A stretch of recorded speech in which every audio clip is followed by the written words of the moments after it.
Colleagues, welcome to our final Child First Effective Partnership Practice webinar of the year. We've had a fantastic array of guests this year, from police constables through to practitioners at the front line. And it gives me immense pleasure to introduce colleagues from Hampshire and Southampton today. We are welcoming Hannah and Gemma from Southampton. They're going to talk a little bit through some of their, I say, Child First Effective Practice. Certainly an initiative that they call HELP. I Need Somebody. Lovely Beatles reference there. And I think it'll be really intriguing to see how they build effective teams around the needs of complex needs children. And also, they use an award structure called the Laser Awards, and looking forward to hearing from that. We also have Andrew from Hampshire. Within the Commendation for a Child First Effective Partnership Practice Commendation, I felt the effectiveness of their youth crime prevention team is very much worth diving into, and Andrew will help us on that journey. So much work now of youth offending teams seems to revolve around prevention, and it is so important that we make sure that the powers that be, that your commissioners, that everyone realizes the immense work that that teams do in this area. So let's kick off with Southampton. Hannah, Gemma, welcome. We are also joined by Phil from AYM. Good morning, Phil. And Phil will help me wrap up at the end with any observations of worth. Okay. But if we switch across now, if we could to Hannah and Gemma, and do share your screen, we'd love to hear more from you. Thank you. Thank you so much. I'm just going to share with you, and then we can get started. So yeah, thank you so much for having us. My name is Hannah, and I am the Education Skills Manager, and I'll let Gem introduce herself as well. Yeah, my name's Gem Thomas. I'm a Quality Assurance Manager in the Youth Justice Service. So we're going to cover two areas today. We're going to talk about the HELP pathway, and we're going to talk about how Education Skills runs over in our side. And we're just going to tick off just a few little points along the way that we think might be of interest to people as we go. Just to give you a little bit of context around the team of Education Skills over here. So we have myself and we have Ryan, who looks through a social care lens around the packages offered for our children. We have Kiara, who's our Participation and Reparation Officer. And we also have Leon, who does our engagement and developing with the HAF projects. And we also touch on the specialist services, and it's really relevant because they are the team that form our HELP pathway. So our HELP pathway is named after our health, education and lifestyle partners. And essentially, the whole concept of it came around that we recognised we had lots of fabulous external services that we worked with, but we were finding that case managers weren't getting access to all of these because just capacity of trying to get individual sessions booked, and lots of that work was overlapping. So the teams that we work with, we have myself and Ryan from Education. We have the CAMS team, where we have 2 specialist workers that work in-house with us. We have a speech and language therapist.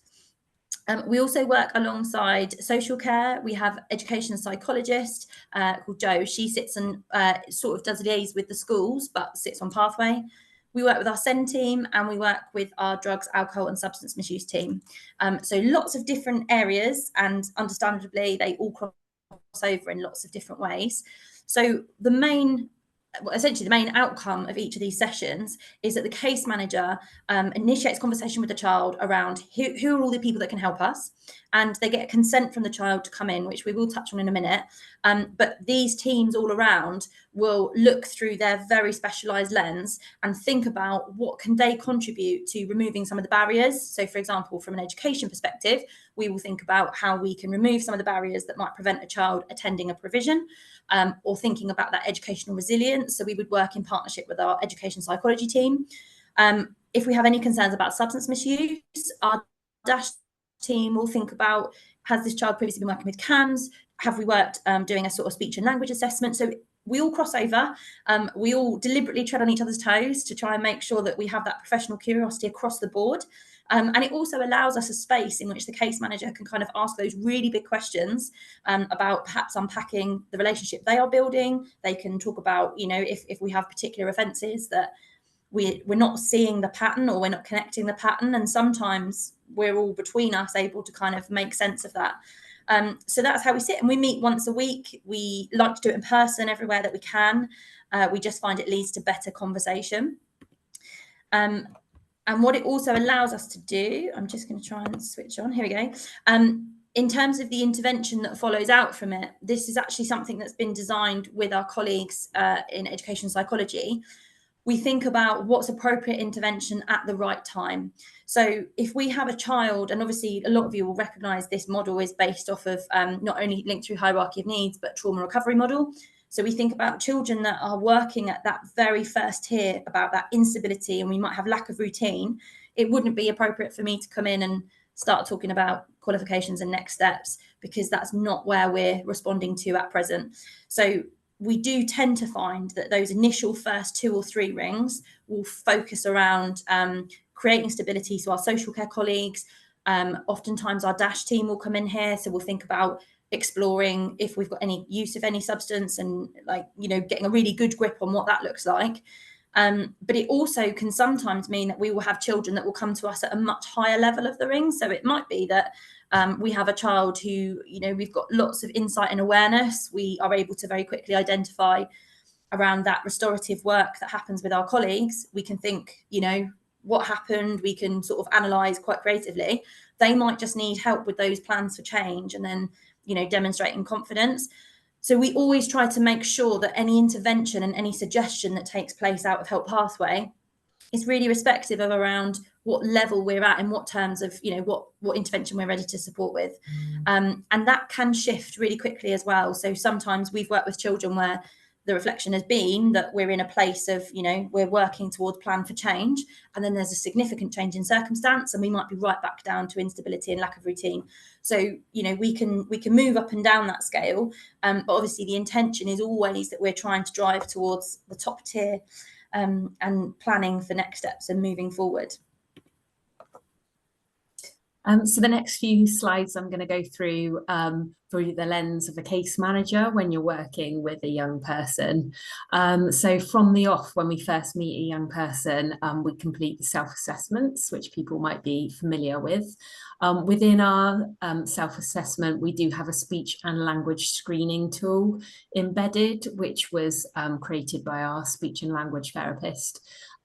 So we can use that within the Help Pathway if there are concerns around that particular area. But within that self-assessment, we're exploring drugs and education, and all those sort of things. So like Hannah said, rather than go one-to-one with each specialist, the Help Pathway enables us to go with one child to talk about, and have all of those specialists feed into the needs of that child. We do have consent for all young people. So then the next slide just goes through the consent form. So this was created also with the speech and language therapist for children to understand. So during that first session when we meet and complete the self-assessments and the screening, we also go through this, and we sort of explain who and what the Help Pathway is. And the majority of the time, the children say, yes, I actually do want support in one of these areas. And we get their consent, they sign it, we go through it with parents and carers as well. And then we will take the child to the help discussion. The child doesn't physically attend themselves. It's the case manager that attends with the information about the child that they've consented to. And then, yeah, the next page is the tool that's used within the Help Pathway for the professionals. So we can share this with young people as well if they want. We can go through it with them. But this document is a live sort of screening tool that's completed by all the professionals in the room, and it's one that is very much strength based. It's also scored. So professionals will score it with, say, a pink pen on the first help pathway, and then it may be that we re-refer the child in or have a discussion a couple of months down the line during help pathways, and we get the same tool out and then rescore it, so you can see the positive progress and the change. So you might use a blue pen the second time round, so you can see the change in the scoring for the child, which is really positive. And then there's a section at the bottom there which focuses on the strength protective factors, all the things for and against assistance, really. And then the professionals within the room will then prioritise where the support needs to be, and sort of decide between themselves and also what the young person has said is a problem. Quite often we have young people who say, yeah, I smoke a lot of cannabis, but I don't necessarily want support right now, but I do struggle to read properly, like I skip words or repeatedly read sentences. So we might say they recognise they've got substance misuse, but we would like to start with the speech and language.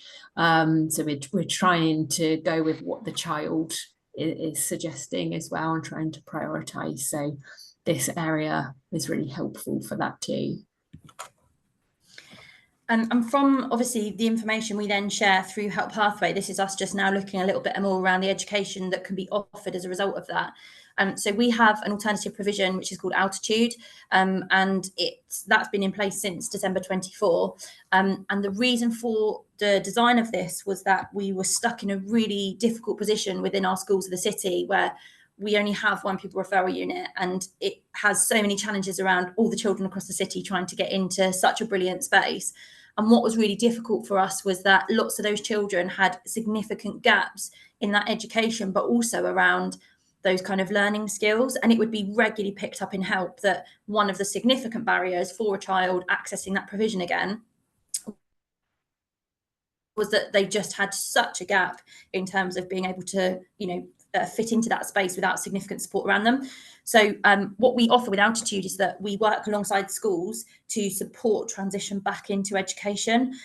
So we don't try and replace education very firmly. We are not a school provision, but what we do is do partnership working with some of our other providers in the city, and we can funding can come from schools directly. That means that they can, basically generate AP for these children, build up those skills, build up that educational resilience, provide them with opportunities to experience success, and then they transition a lot smoother back into wherever we're heading.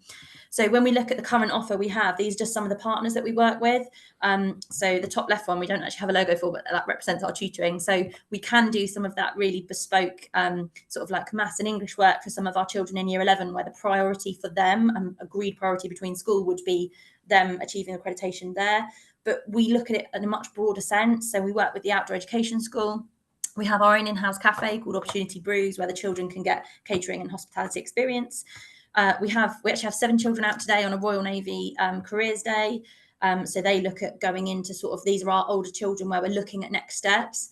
And that will have been identified through Help Pathway. A lot of our sort of post-16 children who might be in a neat position, if it's something shared they'd like to do, that's where we go.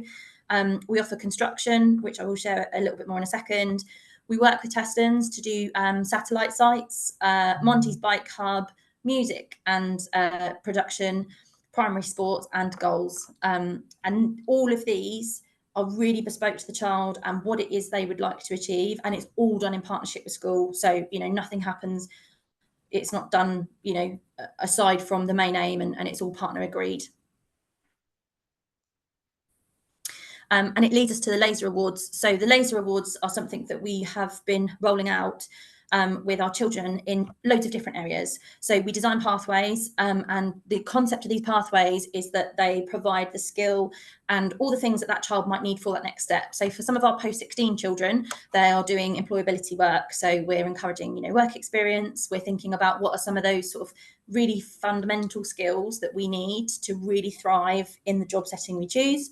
But also for lots of our children, it can be thinking about how can we have that really high aspiration of ourselves, and how can we have or be held to that high aspiration with other education providers as well. So some of our children that go on to college places, they use these on their applications, and they hold currency, and they hold currency in our city. So we have partnerships with some of the local colleges that they can attend interview and things if they've achieved a certain level. This will all be shared with you, I'm sure, so you can go and have a look at them online. But there's something like 260 different unit areas, and then you can design your program really specific to what you'd like to do. So yeah, we kind of like the challenge of, if we've got a child who's got really niche like things they like to do, we can pretty much create any pathway. So it's quite exciting. And colleagues, can I just introduce you? Colleagues, you will all get a PDF of this presentation. The links will be alive on them, and so you'll be able to go straight to the Laser Awards when you get the PDF. Sorry about that. I just wanted to. That's all right. It's really helpful. So one of these pathways is our construction course, which is the CSCS card. For anyone who doesn't know, is like the license you get for working on site, and you have to have a CSCS card to be registered to working legally on a site. And this was done from a piece of work about 2 years ago, where basically we asked our children, what would be a game changer? What would really motivate you to want to come into other things? And the huge overwhelming part was around construction and getting a CSCS card. And lots of the children were really frustrated, I think, at what they perceived as lack of opportunity to actually do this.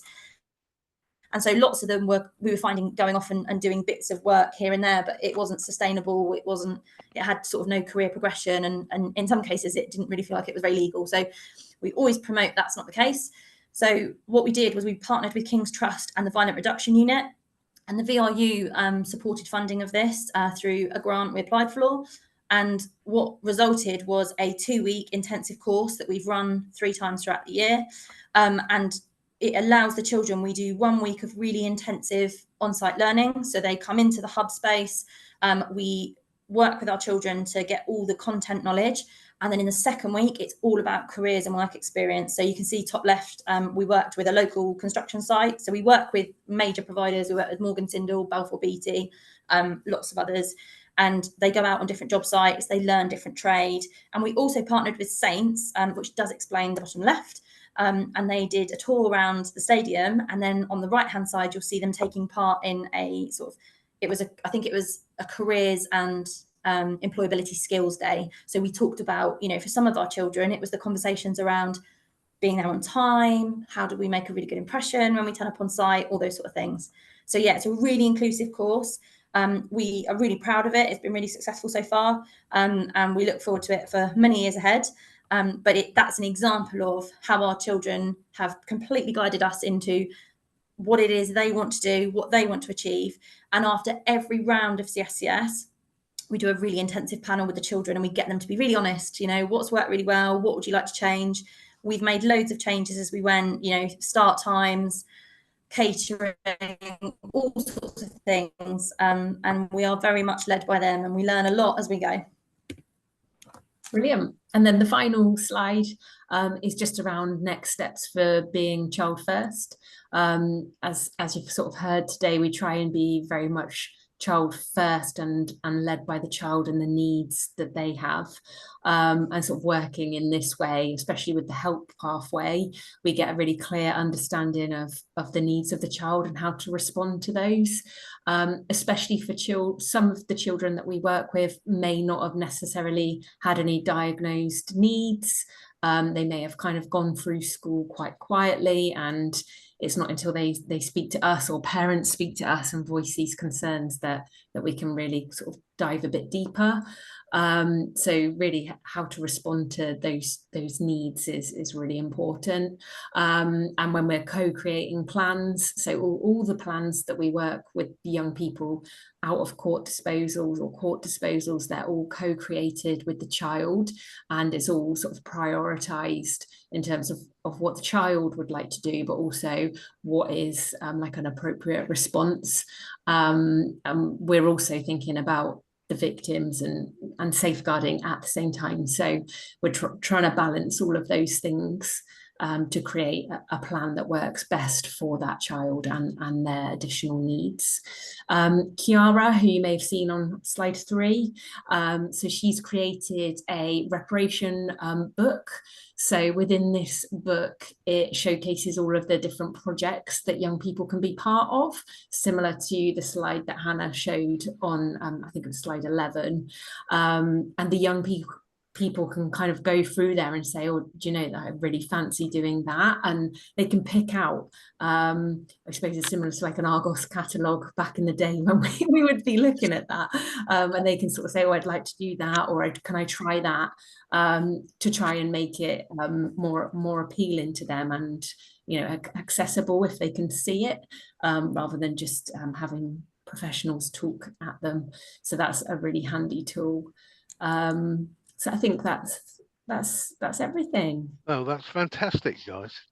We have 2 questions. But we'll wait until Andrew's done his presentation. I'll give you some time to think.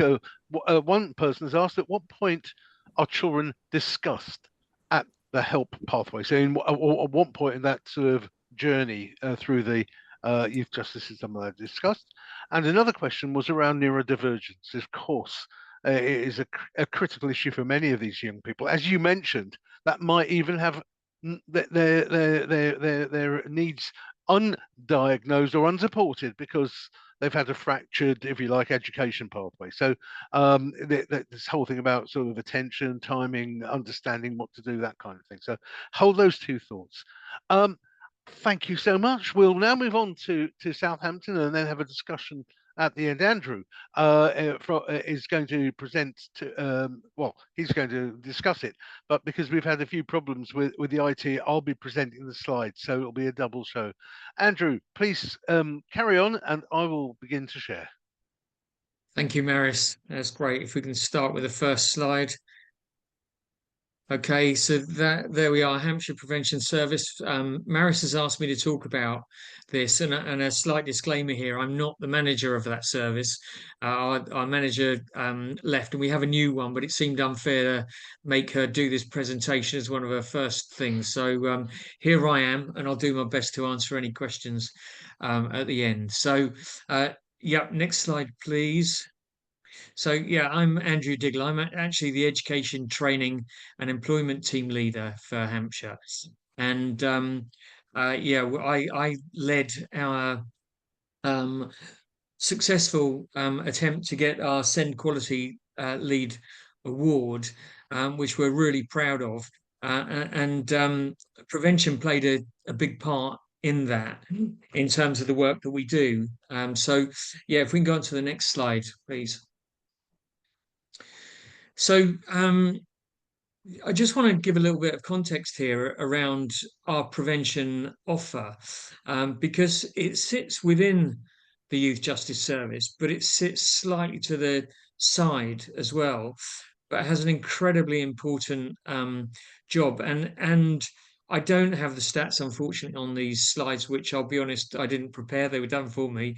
But I don't have the stats, but they have made a massive difference to the number of children that are not coming through the system that kind of 20 years ago when I first started were coming straight up into the system and were reaching higher levels, whereas now the prevention side of things is working seriously well. So it's a voluntary support, and that's quite important, really important actually. It involves support not just to the child, but to the parents and carers as well. And it's children that might be displaying behaviours indicating underlying risk, needs or vulnerability. And it's targeted. That's the key thing, really. It's targeted at where it needs to be and what it needs to do to help that child model pro-social behaviour rather than getting into further trouble.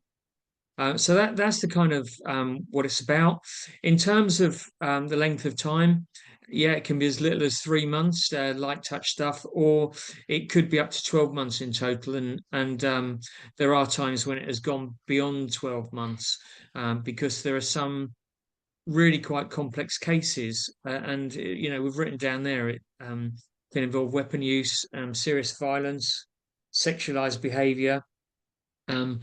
and things that are lower on the antisocial behaviour chart, but things that are very serious and things that could escalate. And that's the key thing about preventing them from escalating. So we deal with this in an evidence-based way to make sure the child receives the right support for them and their parents receive the right support. Work with professionals alongside the prevention team, and just try and move away from that risky and offending behaviour that they've become known for. So yeah, next slide, please.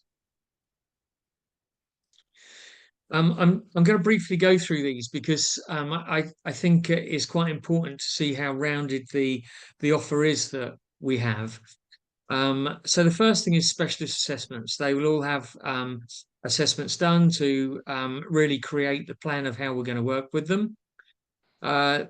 Resources that we use, we're trying to move away from paper-based resources. We're trying to do lots online on our machines, and we find that the younger people definitely engage better with that anyway.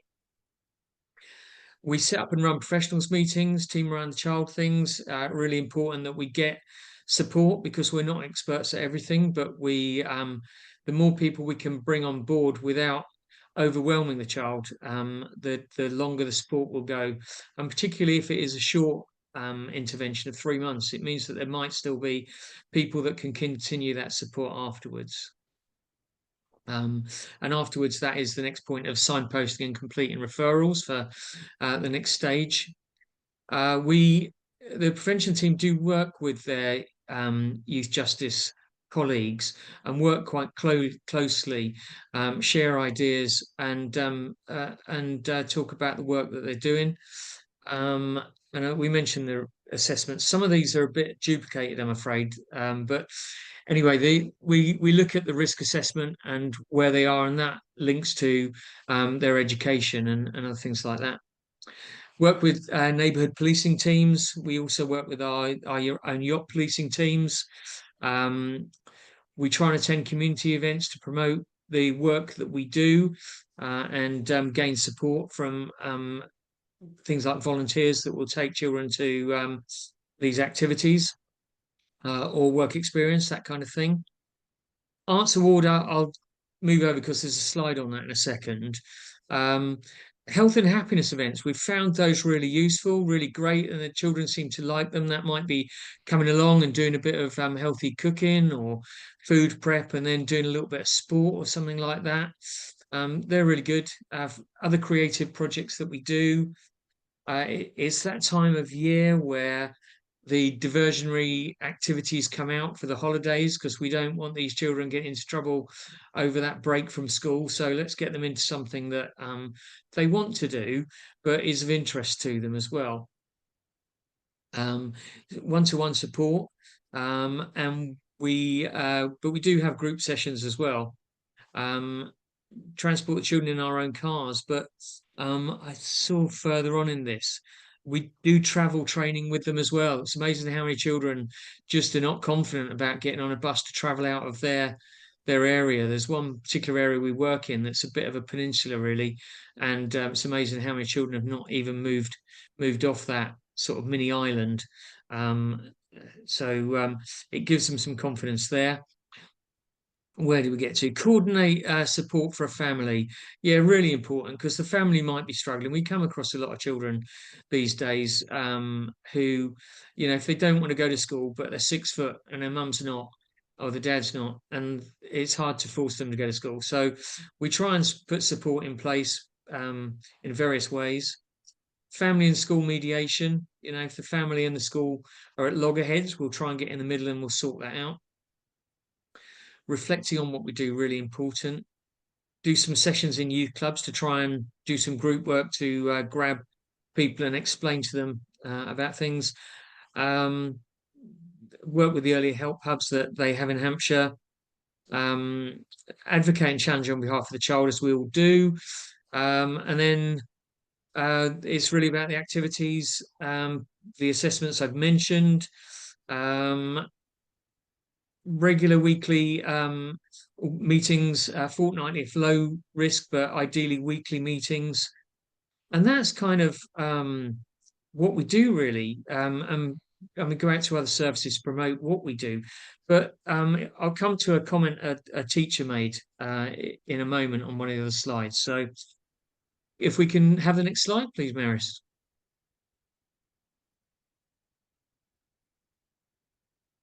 Excellent, thank you.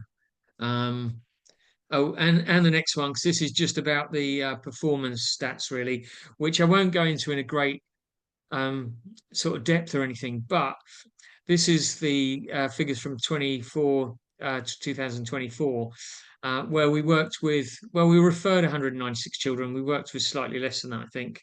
Yeah, 145.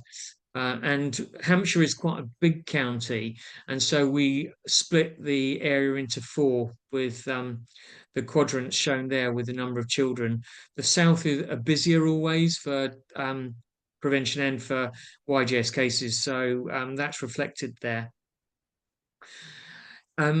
Interesting to look at the ages though, the highest 12 to 13-year-olds, and then 14 and 15-year-olds just behind that at 62.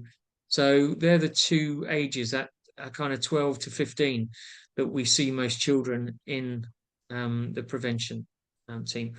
I don't know what it will look like for the 25 figures. I would say that we're seeing quite a number of younger children coming in at the moment. But we shall see when these stats come in at the end of 25. Interesting also that, oh, sorry, we've gone on one, I think. It's all right, I've got that here. Yeah, again, interesting. No surprise that schools are the most frequent referrers into the service, but followed by the police as well, which is great because it's a sign that they're not looking to criminalise these children. They are trying their best to signpost them to us so that activities can take place so that they can be diverted at a nice early stage. So it's always good that we get them from the police, and then Children's Services Department come in, and could be like a parent that refers into it. And then a big differential on the gender split, 159 males, just 34 females, which I'm not sure if that reflects the figures in our youth justice service. It probably does, but it's still interesting to see that that's quite a differential there. So we'll go next slide now, if we could, please, Maris. Thank you. So yeah, over the next few slides, I'm just going to show you some of the stuff that we, as a service, have done, which is the more fun stuff. So yeah, we can move on to the next one again, please. Yeah, Arts Award through Arts Council England and Trinity College. This has been a massive thing for us, not just in prevention, but also with our youth justice service. A lot of what we do is just at explore level, and there's two reasons for that. One, it's quite easy to do. It's not too challenging, but it takes enough for them the child to feel that they've earned it. And they get a lovely certificate from Trinity College, which we normally frame for them. And it's not too expensive either. If we start going towards the kind of bronze and silvers, they take longer. And unfortunately, unlike the Southampton team, we haven't yet managed to get funding to cover the cost of those. But we do mostly explore levels at the bottom, but it is a good level to work at. Yeah, there's mentioned just here of a person that we were working with, and they were here, I think. Yeah, so it's GBH with intent against the mother. Always difficult when it's a family thing, but then they did their arts award, and mum referenced the bit of art that was proudly hanging on the wall, which is great, isn't it? That the offence has been against mum. Mum's trying her best to sort this young person out, as agreed to prevention being involved, and we've done some work with them, and the mum's loving the fact that their work, they've now hung it on their wall. So I think that's a really nice thing to read from that. We can go on to the next one now. Here are a few of the additional activities we've done. I mean, I'd like to go to Thruxton Racecourse and have Tiffany Dell take me round the track at high speed. You know, that just such a great thing from that one. And I'll read off my screen. My screen's a bit bigger, but if I can, that letter, if you can see it there, I don't know how big it is on your screens, but it's from a young person. They said, "I would like to say a big thank you to all the staff at Thruxton and Tiffnydale for one of the best experiences of my life. It was really fun, and as a person who has always loved cars, it was a memory I will never forget." Which is just a lovely, lovely bit of feedback from a young person. Yes, it had to be funded. Yes, it was a bit expensive, but those are the sort of things that can be just life-changing. And you know, if that's what makes that child then engage with our service, then it's been worth every penny if we can deflect them from further offending. So that happens normally once a year, and I think about 6 young people go along. We've done karting, we've done fishing, those tri bikes. I was going to say quad bikes, but I've just noticed they've only got 3 wheels, so let's call them tri bikes. I don't know what they are. And then that last one looks like an adventure place that they've gone to, which is good. The wording bit in there talks about a football project that we run, which is always good as well. That involves some training. It involves some talking about nutrition and talking about the body, but it also involves some football as well. And that's run by staff out of hours, which you know they are happy to do and transport children in their cars. So that's another thing there. Next one, please.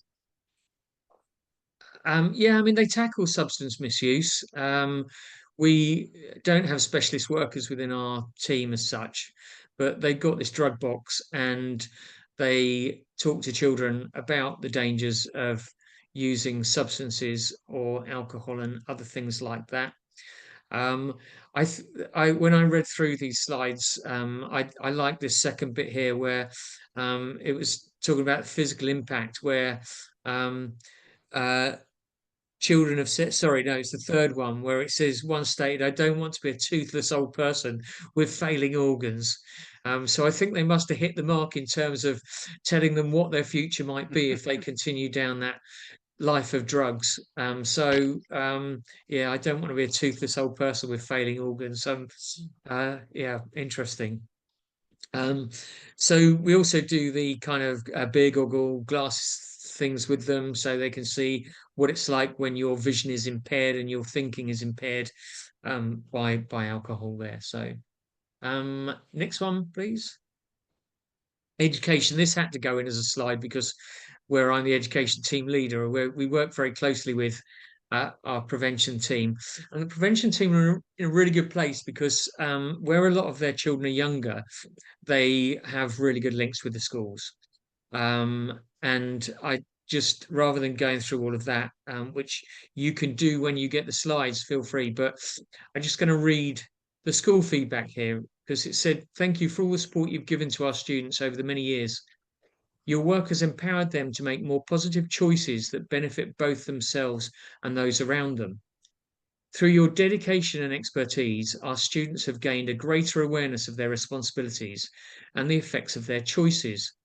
Your support has played a crucial role in shaping their understanding of accountability, respect, and positive contributions to society." And that was a school in Andover in Hampshire that wrote that.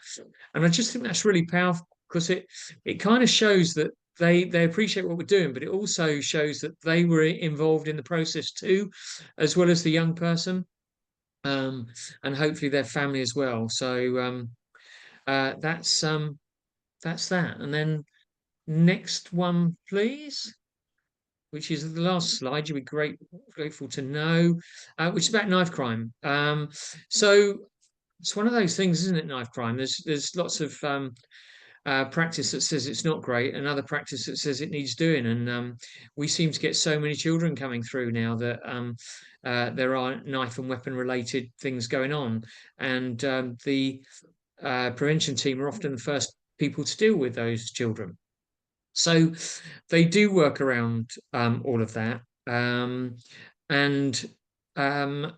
we have another in addition to what's written there, we have another kind of few sessions that we've set up relating to things like calling ambulances, stopping wounds from bleeding out. It depends on the age of the child how we would use those, but it's something else that we've just introduced to try and just an awareness campaign really from us, just to make children aware of the dangers of them carrying weapons and the potential of knife crime and how damaging that can be. So that's another thing that they take on and do as part of their work. And apart from any questions, that is kind of it from me. Wonderful, Andrew. Thank you so much. Thank you also, Gemma and Hannah. So let's go back to the first two questions that came up. So that was for you, Gemma, and you, Hannah. The first question was, around the point at which the children discussed entered your help pathway. So over to you, please. Thank you. I'll take that one. And it's a really good question. So thank you. So what we tend to do when the child is allocated to the case manager will go and see that child for their initial appointment, get the consent, and then do the referral into the help pathway. And that is that they are then aimed to be discussed within 2 weeks of that referral going in.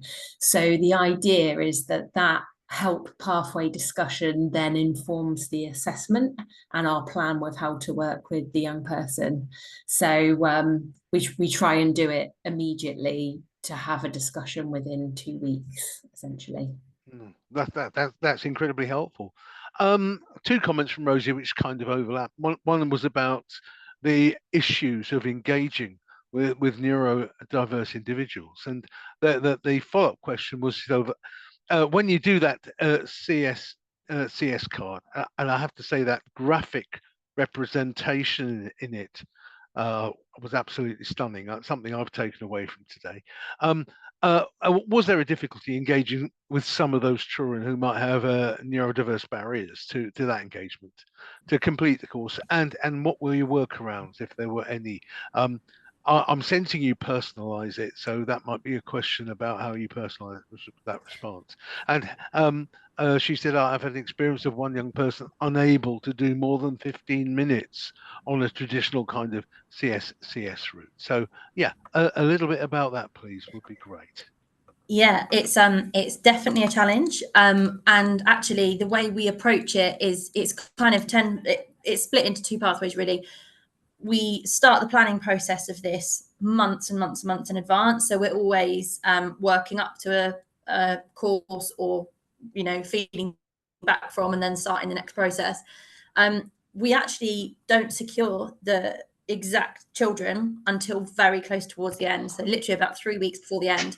So what we aim to do is make sure that the entire course is as accessible, as adapted for everybody.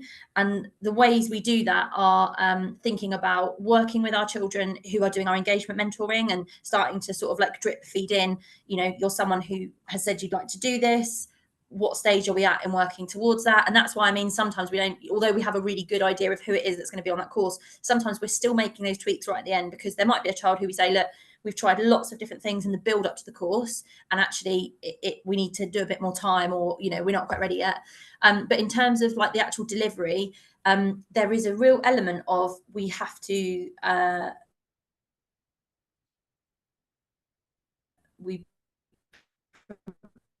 think you've paused. You might have to repeat that.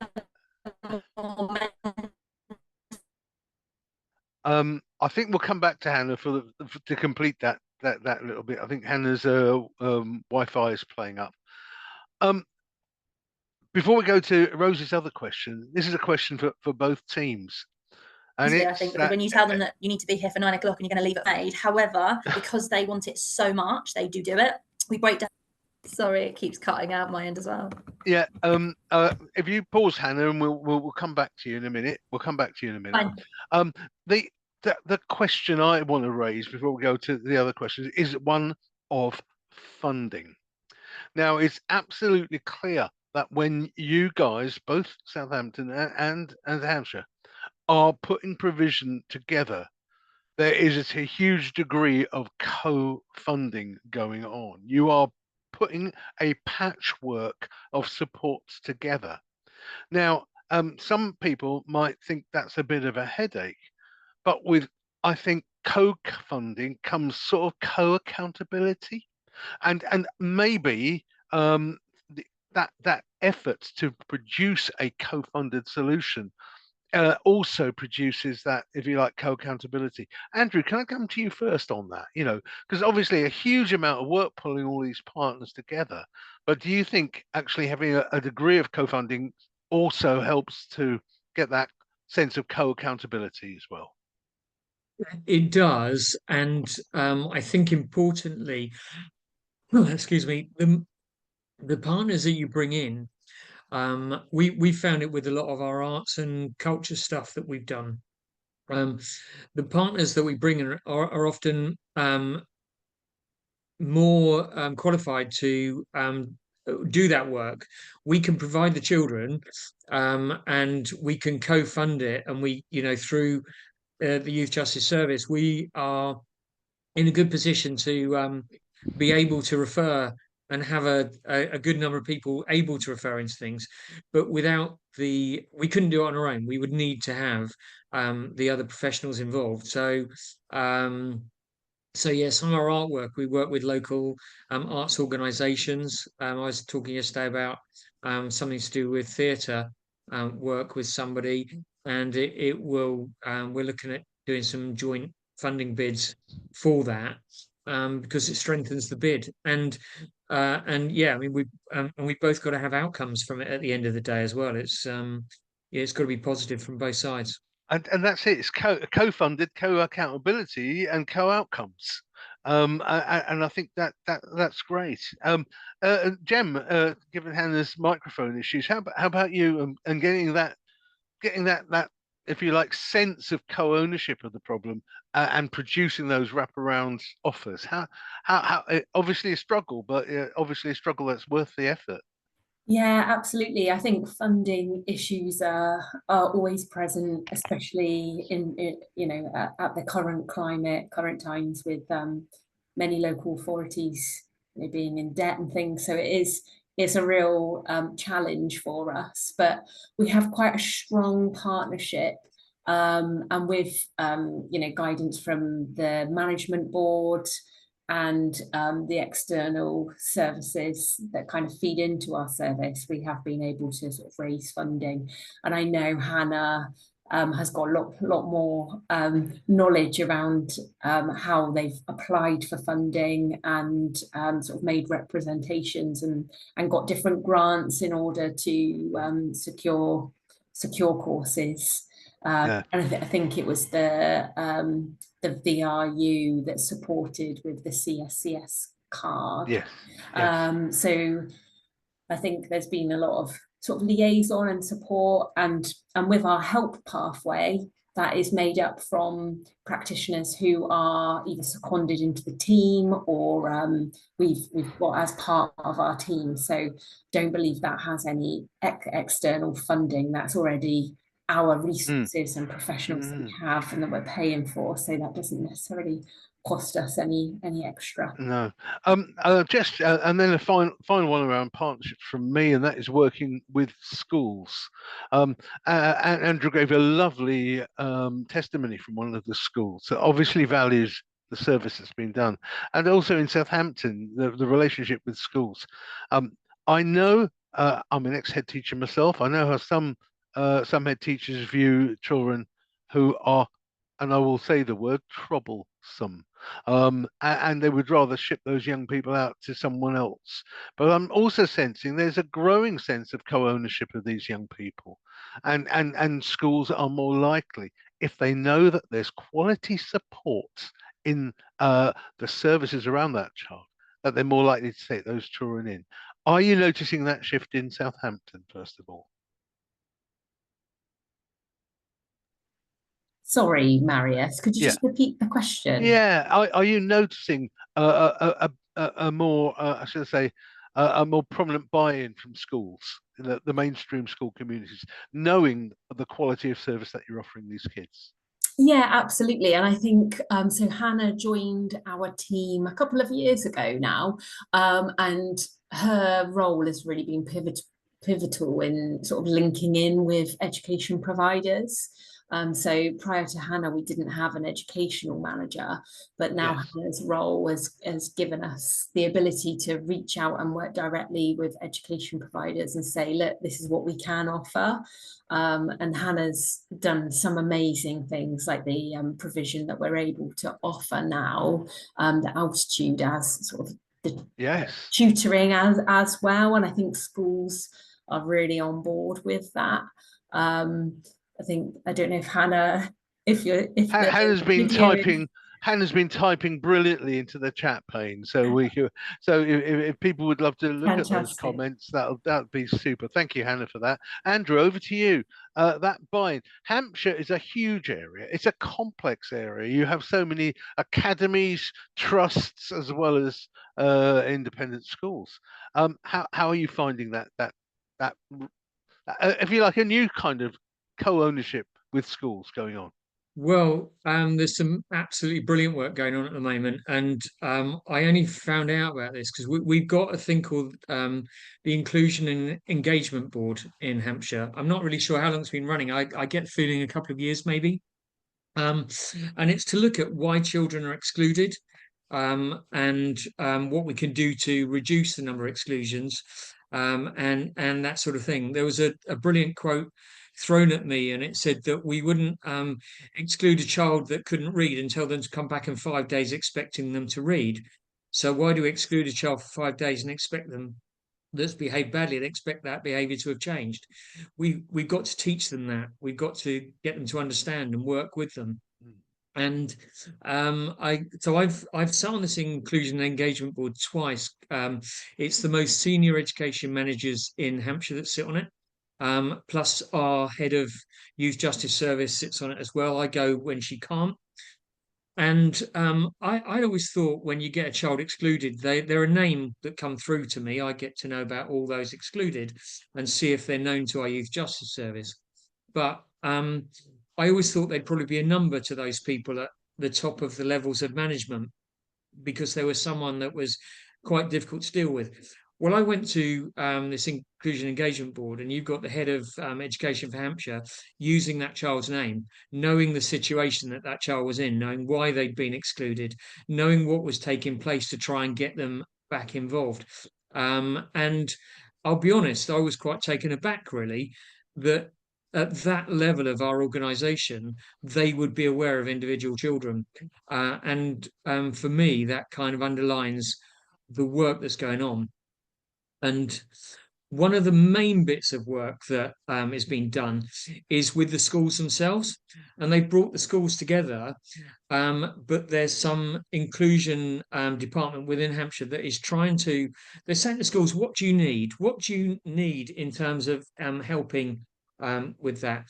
I was at the school the other day, and they've asked us for some restorative justice training so that they can train their staff how to work restoratively with the children.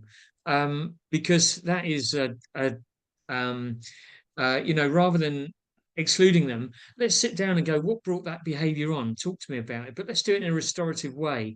That's good for the well-being of the child. It's good for the well-being of the teachers as well. And that school have noticed a difference, that they are managing behaviors much better, and their staff are far less stressed because of the way it's been done. And that's been done by an educational psychologist being put into that school to help with the staff as much as the children, actually. Absolutely. So some brilliant stuff going on. This is superb. There was one more question very quickly about, have you done a gender analysis? Why boys are more prevalent yet than girls?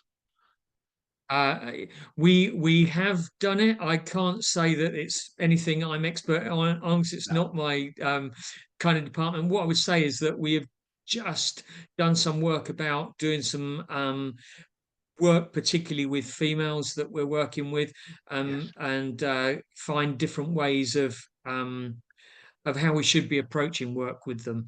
No, absolutely. So I Yeah. don't have the figures. Can I just add though, Maris, one thing, and it's jumping on Hannah's thing really, about the neurodiversity in with CSCS.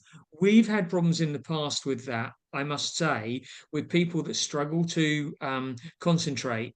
And actually, it's often a case of that might not be the best thing for them to do, work on a building site, because they're very dangerous places.